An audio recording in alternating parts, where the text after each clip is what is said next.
Hello and welcome everyone to Eclectic NW Podcast. I'm your host, Jess Briggs. I hope all of you are having a lovely Wednesday.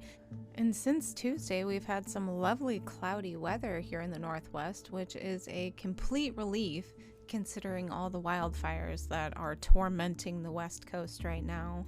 I apologize if my voice sounds a little shaky. I've been talking way more than I'm used to lately, and it's really throwing me off. But today I said that we were going to discuss toxic adult-child and parent relationships, and I think this is really important and especially relevant in my life right now, considering that some things that are going on between my parents and I are in some ways pretty toxic, and there's certain boundaries I've had to set recently, which I think is really important with your parents. As adults, especially if you are a part of the millennial generation, setting boundaries with our parents is kind of a new thing in adulthood. We never really did it as children. Children were more or less better seen rather than heard as we were growing up, and that was normal, especially that's how our parents were raised, that's how their parents were raised, and so on. So setting boundaries is something that we don't often think about, but it's extremely important as an adult to tell your parents what you're comfortable with, what you're not comfortable with, and being an adult, they really have no place telling you what to do anymore at all. So making sure you have strict, consistent boundaries in place for where they are allowed to give their opinion or where they shouldn't, and so on. So that's what we're going to be discussing today. I want to put a disclaimer here saying that I am not a licensed mental health professional or any sort of licensed professional at all. Everything that I discuss in these episodes are based off of either what I have learned in my college experience thus far or in my own life experience. So the way that I want to start out this episode is with an example that we can unpack from, so you can get a clear picture of what a toxic adult-child and parent relationship looks like. Just so everyone knows, the people that I am going to be depicting in this example are purely fictional, and if they actually belong to anyone in the really real world, it is strictly coincidental. Now, John has been dating Sarah for a very long time, and they are planning to get married. Sarah has had a lot of difficulty, especially with John's mother. John has always come to his mother for advice. She has been there for everything. She has made sure that he has done what he was supposed to do in school, gotten good grades, went to the right college, so on and so forth. Now, the problem that Sarah is experiencing with her soon-to-be mother-in-law is that she spends too much time at their home. She comes over unannounced often and has now decided that she is going to be in charge of Sarah and John's wedding. Sarah has brought this up to her fiance John, and John has completely brushed it off because John is dependent upon his mother. He has counted on her for everything, and this is causing a rift between Sarah and John before their wedding. And one night it erupts, Sarah leaves, John calls his mother completely distraught. John's mother responds by consoling him and saying that Sarah is completely in the wrong, that she's not to blame, Sarah is to blame, and the wedding shouldn't go on. Now, because John is heavily emotionally dependent on his mother, he is actually taking this advice to heart. So he hangs up the phone with his mother, he contacts Sarah and says that if you can't accept my mom, you can't accept me, this relationship can't go on. Now, this is just one very brief example of a toxic adult-child and parent relationship. Obviously, John is way too emotionally dependent upon his mother, and this has completely destroyed a very good relationship with a woman that he presumably loved. And this is a great example on where boundaries need to be set. For one, as an adult, you shouldn't be so heavily emotionally dependent upon your parents, and as parents, they should not be that emotionally invested in every part of their child's life. There's certain points where parents need to take a step back and allow their child to grow as an individual. As a parent, if you do not allow your child to grow as an individual as they are in their developmental stages in childhood and through adolescence, especially when they're trying to figure themselves out and they're going through the biggest changes emotionally, physically, and even spiritually in some respects. They are discovering who they are. They're discovering what they want to do for the rest of their lives. They may not have it figured out. Having a parent too heavily invested during those points, those pivotal points in a child's life, can set them up for failure initially. You're not allowing them to grow as an individual. You're not allowing them to make mistakes.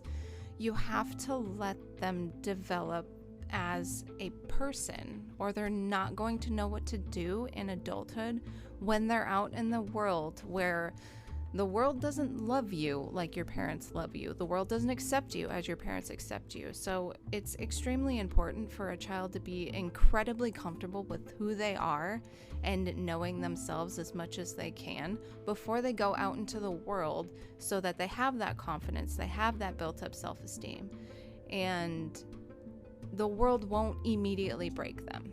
And I'm not saying that parents shouldn't show emotional support to their kids. Of course, parents should show emotional support to their kids. Like, love is a prime language that we all speak, and it is incredibly important for parents to be emotionally supportive of their children, but being too involved in their personal lives can be extremely toxic, because they are not miniature versions of us as parents. They are individuals. We cannot live through our kids. It is not good for us, and it's not good for our children. It is important to, even as parents, to set those boundaries and say, hey, I'm going to be here for you, but I also want you to learn. I want you to make mistakes. I want you to learn from those mistakes and grow as a person. It's going to set them up so much better for adulthood than if you are a helicopter around your child, if you emotionally bandage everything that hurts them, and they won't learn how to recover when they're emotionally damaged. And it's incredibly important for a person, especially in adolescence and childhood, to learn individually how to recover from that without someone picking them up and saying like, hey, I got this, you don't need to worry about it. No, it's important to learn. It's important to recover from it, or you can't grow as a person otherwise. Now, being too overly emotionally invested and a part of your kids' life is just one example. Now, another example is when a child is financially dependent on their parents throughout their life. Of course, I mean, you have to take care of your kids. It's kind of what we do as parents. But as they enter adulthood, when a child is still financially dependent on that parent, when that parent uses that financial dependence as a way to manipulate their child to do what they want them to do, is another form of a toxic relationship. And this is either where the parents can set boundaries and say, hey, I'll financially help you, but you also need to help yourself. Or where the child can set a sort of goal and say, hey, I need your help to this point, but if you're going to start telling me what I can and cannot do, even as an adult, then I'm just going to have to make my own way and pull myself from this relationship. Because as parents, financially helping your adult children, especially as broken as the economy is right now, there are so many millennials and Gen Zers that heavily rely on their parents financially because apartments are way too expensive. It's almost impossible to buy a house, and everything costs way more than what our wages are paying us. And if we need financial help from our parents, it does not give our parents complete access to control our lives. That is an extremely toxic relationship. That is extremely toxic behavior for anyone. Financially supporting your children does not give you the right to dictate their lives. And the more obvious toxic relationships between adult children and their parents would, of course, be mental abuse, emotional abuse, physical abuse, things like that are pretty self-explanatory. Mental and emotional abuse is a lot harder to spot because it comes off in more of behavior of the person being abused And physical abuse, of course, is a lot easier to spot, especially if you have, let's say, a son and a father that constantly brawl whenever he goes over. And for example, that father is an alcoholic, that's going to cause a lot of violence in a home. And those are examples of toxic relationships with an adult child and their parents. So further on, as adults, it's incredibly important to set boundaries with your parents if they're helping you in any way, emotionally, financially, and so on. It does not give them a right to dictate your lives. It does not give them a right to butt into your business. It does not give them the right to tell you what to do. You are an adult with your own decisions, no matter if they're helping you or not. You need to make sure that you set clear and consistent boundaries and you share them. You communicate. Communication is so important in any relationship, in any spousal relationship, partner relationship, child-parent relationship. It doesn't matter. Any relationship, even friendships, communication is key to a lasting and positive relationship.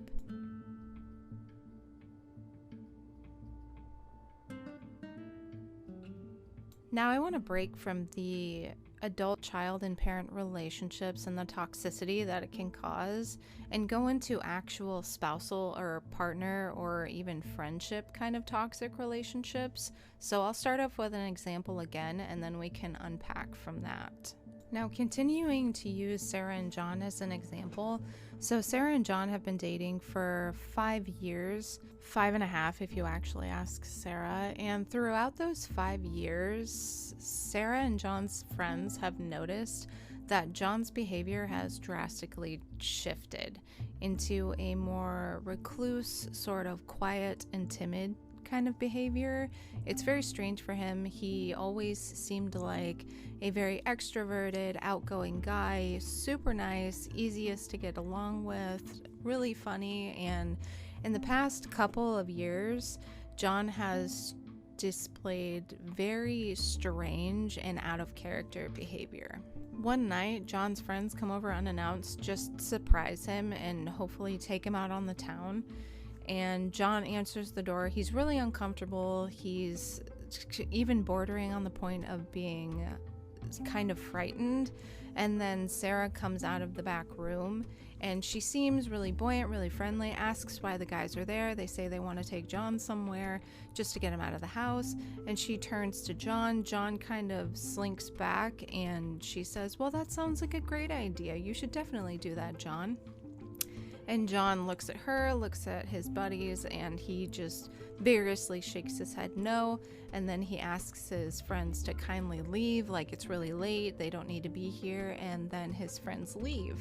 Now his friends see this as incredibly strange behavior, like he doesn't even want to go anywhere, he is having trouble making eye contact, he seems like he doesn't want to make Sarah mad, and this just throws up a whole bunch of red flags for John's friends. One of John's friends confronts him about it one day, and John lashes out angrily. He starts screaming at his friend, says that we're not friends anymore, we're not going to hang out anymore, I can't do this, we can't be around each other anymore. And then John completely cuts off communication with all of his friends, and his friends don't hear anything from him for 3 or 4 months. It isn't until his friends get a phone call from John's mother saying that John is in the hospital, he suffered a major concussion, and they find out the truth. That Sarah has been abusing John physically and emotionally. She constantly throws stuff at him. She talks down to him on a consistent basis, tears his self-esteem way down, and all this other stuff. And he is in the hospital with a concussion because she drove their car off the road and hit a tree during an argument, and she intentionally tried to murder John. Now, this is an extreme example of a toxic relationship. Sarah is obviously a physical abusive individual. She's an emotionally abusive individual, and more than likely a narcissistic individual. But this example is a prime example of one of the worst types of toxic relationships that can almost literally take the life of another person. But a lesser version of a toxic relationship could be in forms of manipulation, gaslighting, of course, emotional abuse, where they're constantly talking down to you. They call you names consistently. It's just everything that someone that says that they love you wouldn't do. And you know that someone that loves you wouldn't do this. We want the best for people that we love. We don't want to tear them down and manipulate them. So it's really important in the beginning of any relationship, be it a friendship, a partnership, a marriage, and any sort of relationship, to set boundaries and communicate with your partner or your friend saying that, hey, this behavior that you're expressing is making me uncomfortable. I can't handle it. And if you don't want to change it, I can't be around you. There's certain toxic behaviors that it's just really important for people to cut ties with certain people that have certain characteristics that they likely won't change from, be it manipulative behaviors, people that talk down to you, people that talk about you to other people in a negative way, spread malicious rumors, things like that. So clearly setting boundaries at the beginning of these relationships is going to save you so much time, so much effort. Your red flags will spring up immediately, especially because you'll be looking for them. And I know this sounds awful going into a new relationship, like, oh, I have to be worried about all of these things, all these red flags, I gotta look out for all of this stuff. It's not supposed to be scary, it's just to protect you. I've been through some extremely toxic relationships and even friendships especially. And it's just really important to set those boundaries and clearly communicate with someone that you're building a relationship with, especially an emotional relationship, that this is what I'm not going to tolerate. And you need to clearly state that. People can't read your mind. You have to let them know this is what you are not comfortable with. And if you cross this boundary, then I'm going to end this relationship because you're not respecting me. Now, boundaries are in place because that is how you feel respected. And if people are going to cross those boundaries, they're disrespecting you. They're blatantly disrespecting you. And they don't need to be in your life anyway. Now, for the example of Sarah and John, people are not always going to display those timid, introverted sort of behaviors when they're being emotionally or physically abused. They can still be outgoing, they can still be extroverted, because depending on someone's resilience to a situation is going to determine how that person's actually going to react or change during that situation. There's some things that you'll be able to notice no matter someone's resilience if they're being emotionally or physically abused, because there's certain things they're going to change, and if you're really close to that person, you're going to notice those differences and those red flags. So it's always important to keep your eyes open for those differences in the people that you love. As minor as they may be, they are differences from their normal character, their normal behaviors, and that is always important to bring up if you find it suspicious or concerning.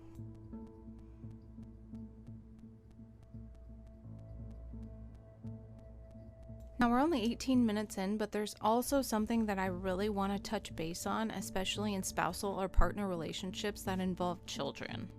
Another toxic behavior that can be displayed is especially in spousal or partner relationships where children are involved, where a parent is using that child to manipulate the other parent or even to punish the other parent, is a clear toxic relationship, not only for the partner or the spouse, it is also extremely toxic and traumatic for that child. And I have had a few people in my life that have actually done this to people I care about, or even to their spouses or their partners. People I'm related to have actually done this, and I do not find it to be okay in the slightest. It is extremely toxic. I will never agree with it, and no parent should. You should never use your children to manipulate your partner, ever. That is not what children are for.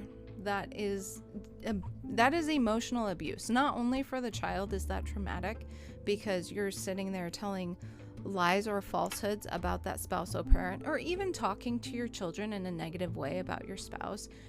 It's just not something I would recommend doing. You don't do that to your children, because your children will see for themselves which parent is actually doing what's wrong. As children grow, they pay attention their whole lives. So even if you don't think that they're paying attention to you, they are paying extremely close attention. So no matter what you do, no matter what you say to them, they're going to see the truth eventually. So any sort of spouse or partner that uses their child to manipulate or even punish their other partner that is an extremely toxic behavior. It is a toxic quality, and it is not okay. Now that we've spent 20 so minutes discussing toxic traits, behaviors, and just toxic relationships in general, I just want to thank all of you for being here and listening to these episodes. It really means a lot to me because I have so much that I want to share with everyone, and I think having this podcast is going to allow me to do that. So any support, any listening, I appreciate all of it. You are greatly appreciated. I cannot say it enough. But I'm going to end this podcast here. I know I said last week that it'd be about 45 minutes, but I don't think we need to bring it to 45 minutes, and I bet everyone would appreciate not being 45 minutes. If you have any questions for me, you can always message me on my Twitter or even my Facebook. It's all under @EclecticNWmedia. And being a small startup podcast, I'm really excited to hear from listeners. And just if you have any questions that you really want me to do a show about, I would love to do that. So just be sure to contact me either through Twitter or through Facebook, and it's @EclecticNWmedia. Now that is all for this episode. I hope you all have a lovely Wednesday and the rest of your week and weekend. Remember to take time for yourself and try and have as good a day as possible. And even if you're having a bad day, remember tomorrow can always be better, and to keep your head up and know that you are amazing and you're important, and that you should always continue to grow and transform as a person. Now, in closing, this is Eclectic NW Media, and I am your host, Jess Briggs, and I will see you soon.